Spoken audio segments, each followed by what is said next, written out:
Hi, welcome to the Israel First television program from our studios in Jerusalem. Great to have you with us. Thank you so much for joining us today. And Natalie's behind the scenes, but she says hello. And today in the studio, we have a very exciting guest. We have David Rubin. Thank you, David, so much for coming across today to be with us.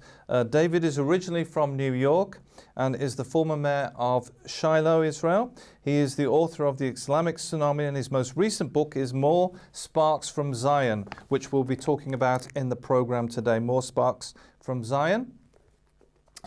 He's a featured speaker throughout North America, Europe, and Israel. And because of his extensive knowledge about terrorism, Israel and American-Israeli relationships, he's a frequent guest commentator on Fox Business News, Newsmax, CBN News. He's the founder and president of the Shiloh Israel Children's Fund, which is dedicated to the healing and trauma of children who've been victims of terror attacks. So thank you so much for coming in the studio today and giving us your time. We appreciate that, David. My pleasure. Maybe you can tell us a little bit about how you came to Israel, just a tiny bit of the background, and then maybe a bit about what happened on the day of the terror attack, and I think that'd be very interesting for our viewers. Okay, well, I'll give you the capsule version of that, which is that I've been in Israel for 25 years. I grew up in the United States in a place called New York City. Okay, the center of secular liberalism, I think we could call it, and I considered myself to be an atheist as a teenager and as a young adult. At some point, I like to say the Almighty sent certain messengers in my life and led me on a journey which lasted a couple of years, going from being a secular atheist, there only are secular atheists, but being someone who was secular and liberal in his beliefs and quite left-wing, I moved towards my roots, towards my Jewish roots, to the Torah of Israel, the Torah, the Bible of Israel, to the God of Israel, and eventually to the land of Israel.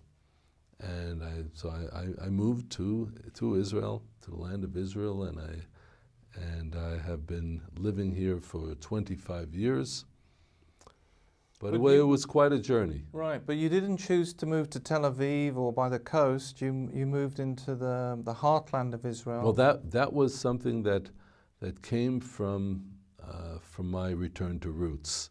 My return to roots evolved as a result of my connection with the roots of Israel, and the history of Israel, and the history of Israel lead you to the biblical heartland of Israel. And I know much of the world mistakenly calls it the West Bank. Okay, but the biblical heartland of Israel is the region of Judea, which is south of Jerusalem, Samaria, which is north of Jerusalem, up in the mountains, the north-south mountain ridge of Israel.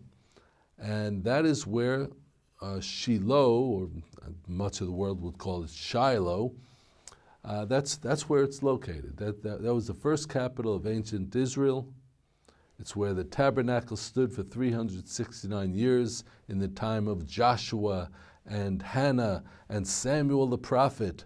And all of this happened during those 369 years that Shiloh was the center of Israel, of ancient Israel. And so it's very interesting in our times. In our times, as you know, Israel was reestablished as a modern nation, as a sovereign nation once again in 1948. And then 19 years later, after being for 19 years, we were this tiny truncated state, a country that was barely larger than shall I say, municipal London. Mm-hmm. we suddenly had an opportunity in 1967 when we were attacked from all sides by the Muslim nations that surround Israel. And they attacked us, promising to drive all the Jews in the sea, to quote from the Egyptian foreign minister at that time. Well, sure enough, God had a different plan. And after 6 days, Israel had recaptured its biblical heartland, Judea and Samaria. Israel had recaptured eastern Jerusalem, the Sinai Desert, the Gaza Strip, the Golan Heights in the north. All of these areas came back into Israel's hands in 6 days, and on the 7th day we rested. So the people of Israel in our times are not an ordinary people. I don't want to be a nation like all the other nations. We're a unique nation, and we have a special destiny. And I think one of the important things, David, that the viewers realize is that it's not just, it's very important, it's the biblical Israel, but it's also legally, that, you know, through the League of Nations and through the British mandate, this was the area given to the Jewish people in the land of, indeed it goes into the Jordan, the actual territory given. And there was a legal right, and it was occupied not by Israel but by the Jordanians who came here during the, as you were saying, from the Muslims attacking. Now, living in Shiloh is not always easy. Fantastic to be there. It's a great place to live, but it's not always easy because you have Arab villages on the roads when you come into Jerusalem, even coming in today. And it was, maybe you can share with the viewers what happened, because you were here. I will. But it's very important, Martin, to explain the background, because if one doesn't understand the background, then they think that Israel is in Samaria, right, and Judea, because we just decided to take someone else's land, as they will shout out in the United Nations all the time. So, which is absolute nonsense. The reality is that Israel was the sovereign nation here for over 1,000 years, in the time of Hannah and Samuel the prophet and King David and King Solomon. And so there wasn't even a question. Then we were driven out by the Romans, and now 2,000 years later, after being scattered around the world, we're back in our land. And we're now reclaiming the biblical heartland. And there are many Muslims who live there. That's the reality, that they moved there during those years when Jordan was in control, and they were even given false deeds of land by King Hussein of Jordan. And as a result of that, much of the world says, well, you don't belong there, which is, ridiculous. And so we're back in the biblical heartland. We're rebuilding the biblical heartland. We're going to continue to rebuild the biblical heartland. But there are many people who don't want us to be there, and the UN screams and yells and passes resolutions. And the former president of the United States, Barack Hussein Obama, he'll complain about it, and Hillary Clinton and John Kerry and all of their people will complain about it, as will the French foreign minister. But the reality is that we're back in the land. We're going to continue rebuilding, and we're not going to let any Islamic terrorists stop us from rebuilding our God-given land and our historical and legal right in the land of Israel. So, as you alluded to, I myself, among many of my co-residents of Shiloh, was wounded in a terrorist attack. And this happened 15 years ago when I was coming back from Jerusalem with my 3-year-old son buckled behind me in the baby seat. We're halfway home. Suddenly the car was hit with a massive hail of bullets.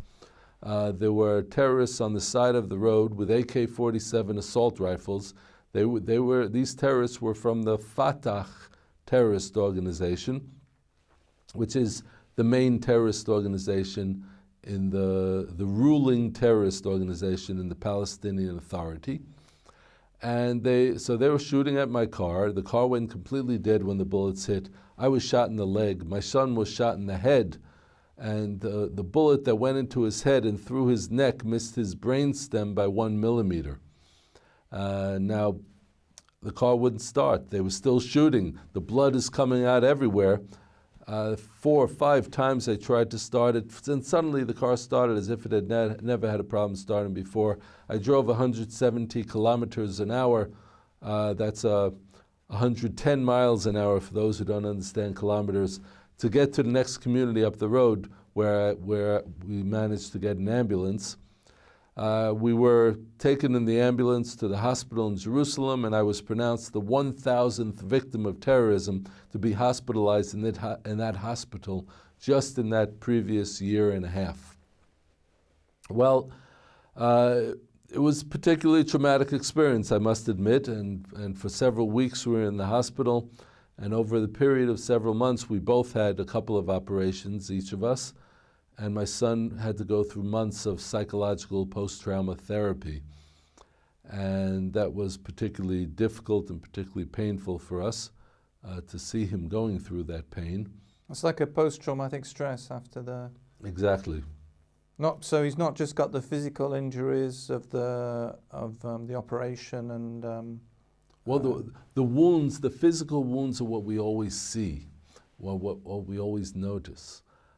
But the reality is that the psychological wounds are the ones that in most cases are more lasting and are very often ignored or not noticed.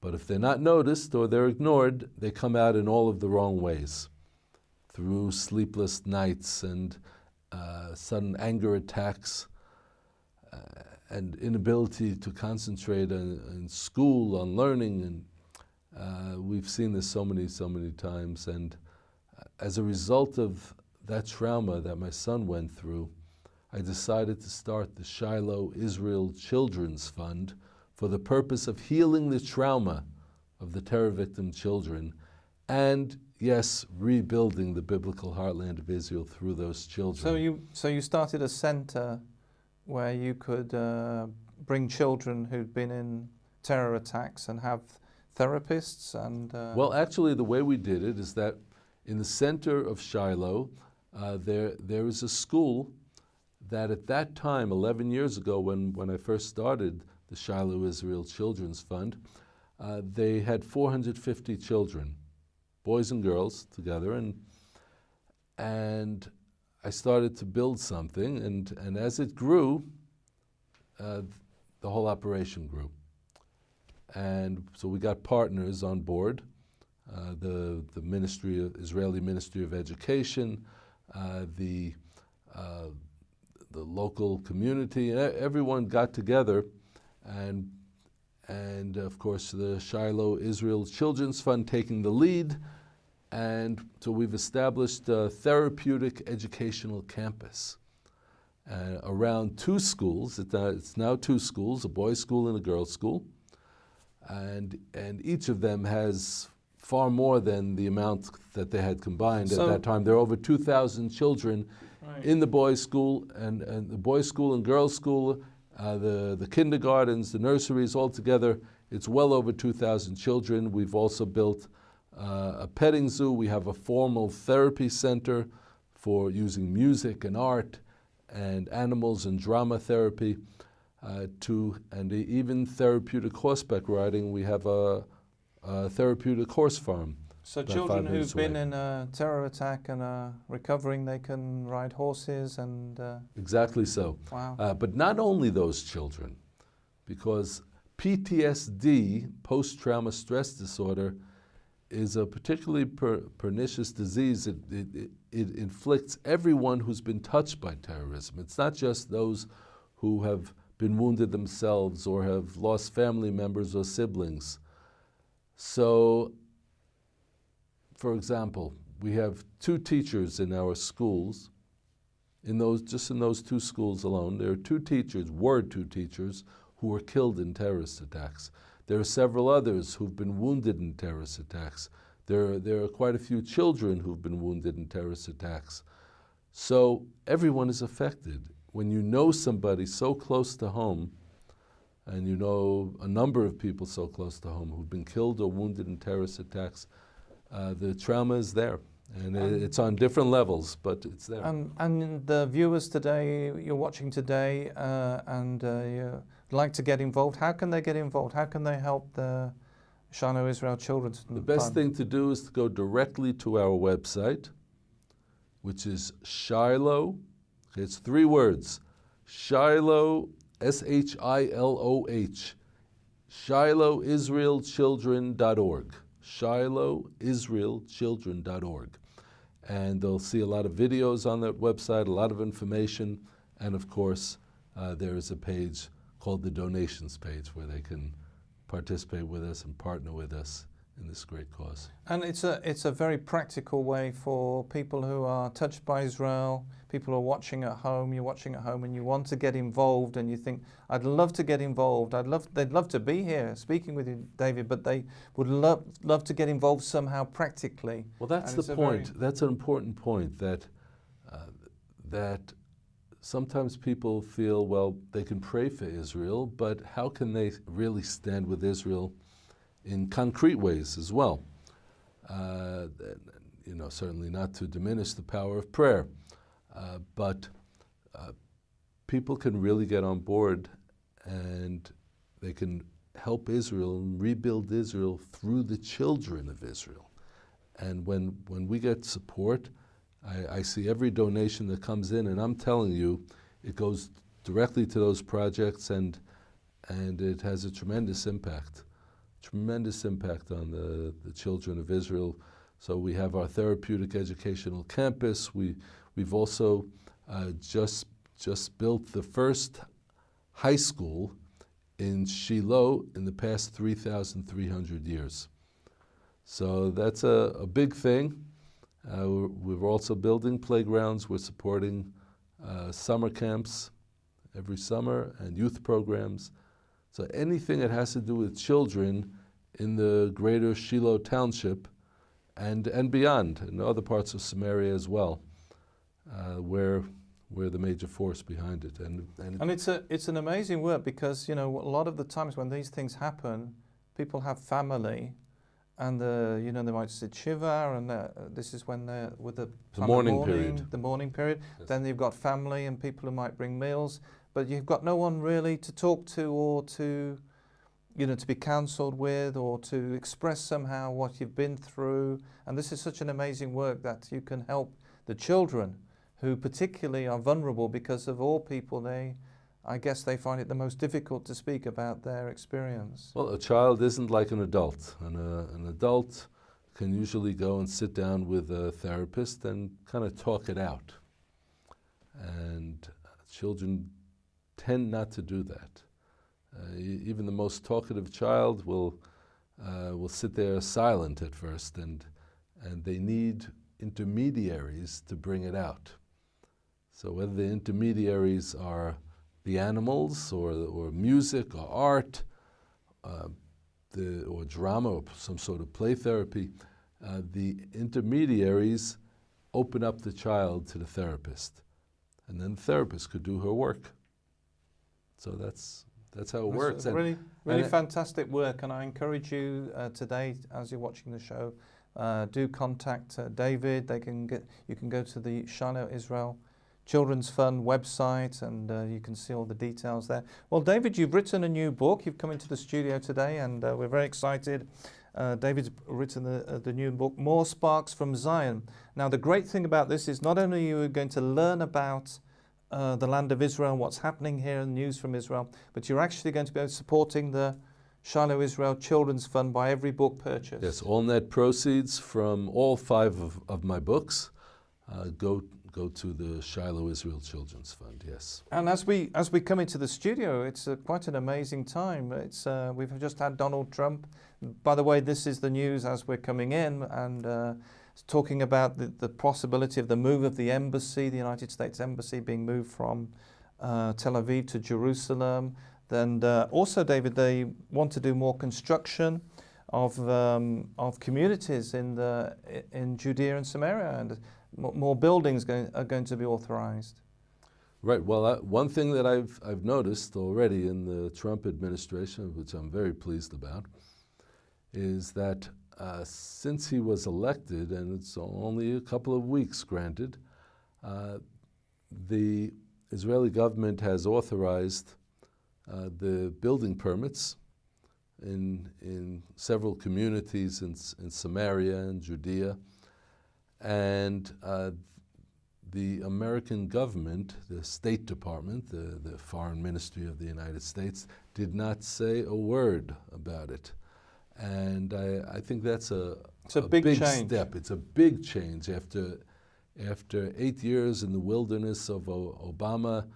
And in fact, if we're really honest about it, we're talking about maybe 16 years, because the Bush years weren't perfect either. There was constant heckling of Israel and criticizing Israel every single time that a building permit was given for a young family to build a home in Judea or Samaria, or Eastern Jerusalem for that matter. And so I think it's a very welcome change, because what it's all about is respect.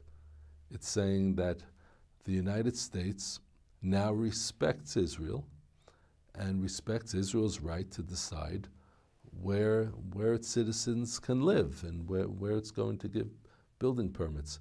Now I know that the Arabs and the Muslim nations are busy going berserk over this. They're threatening to riot in the streets and threatening terrorist attacks if the United States doesn't stop Israel from letting its citizens build homes.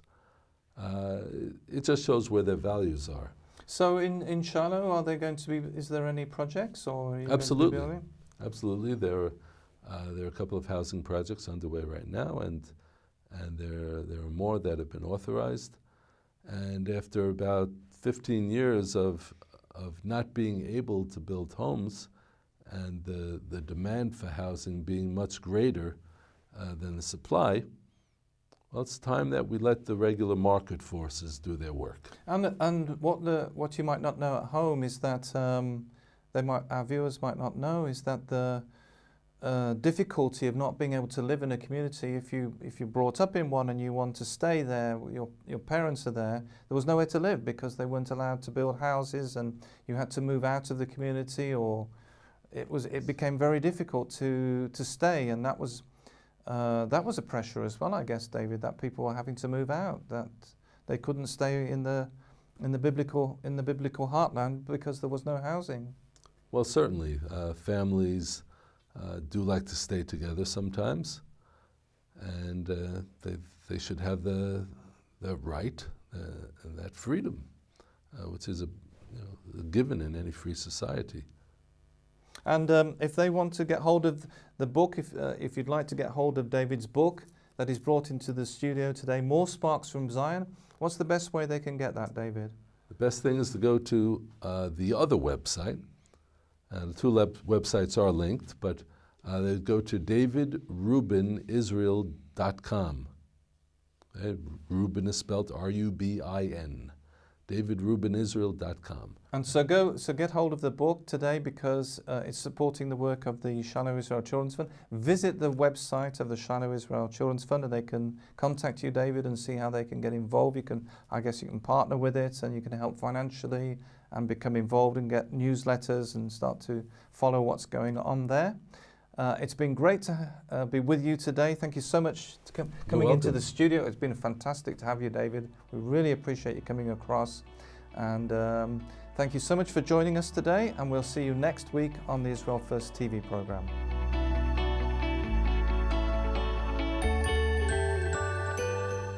Wonderful to be with you today in the beautiful forest next to Jerusalem. Today we are looking at the letter Ayin, which is the 16th letter of the alphabet, and its numerical value is 70. It represents, is carrying the idea of sight and also insight. And it's very interesting because the name Ayin also is your eye. We can speak about Ayin Tova, which means a good eye. And it's very important that we learn ourselves to have a good eye, which means we are looking in a benevolent way at the people, that we judge them favorably. And because it's very important that we can look at the outside world and we can look at the people in a good way. As God does the same with us. He's benevolent, and which is interesting also because we know that there is a saying who said that when we want to do something, but maybe we don't have the time or we don't have the potential to do it, but we really have the desire to do something, God is looking at that. So the same for us, there is always a good way of looking at the people. We can see with the name, Ani is like I am poor, like I am afflicted. I feel afflicted, like David said that in the Psalms very often. And Ani is me, it starts with the Aleph, like the image of God, but Ani, like I'm poor, starts with the Ain, okay? And there is also another name that we can look, which is Ani Ashir, which means I am rich. Again, it starts with this letter Ain, and we can be blessed when we are, obviously we are rich and we can give to the others. So it's very important that we can really cooperate with the people who are next to us. So we look at the name Ain for the letter, and Ain is also our I. We look also Ani, I am poor, I'm afflicted. And there is another one also, Ani Ashir, which is I am rich, and it starts all by the same letter, Ain. I hope that you enjoyed this little lesson today, and I will see you next week. Bye.